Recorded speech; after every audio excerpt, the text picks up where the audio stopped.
నెల్లూరులో వైసీపీ యువత పోరు కార్యక్రమం అటర్ ఫ్లాప్ అయింది. 1000 మందితో ఓల్ జెడ్పీ నుంచి కలెక్టరేట్ వరకు భారీ ర్యాలీ నిర్వహించి ఆందోళన చేపట్టాలని ప్లాన్ చేశారు.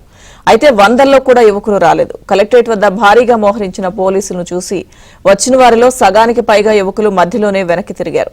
చివరికి ఓ 40 మందితో ఆందోళన చేశారు. కూటమి ప్రభుత్వం యువతకి ఇచ్చిన హామీలు నెరవేర్చాలని డిమాండ్ చేశారు.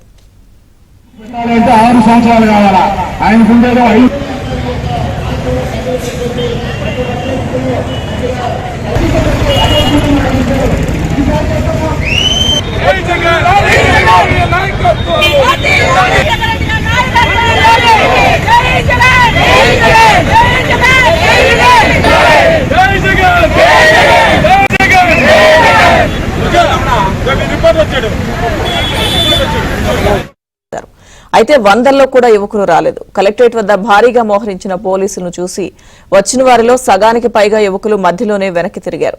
చివరికి ఓ 40 మందితో ఆందోళన చేశారు. కూటమి ప్రభుత్వం యువతకి ఇచ్చిన హామీలు నెరవేర్చాలని డిమాండ్ చేశారు.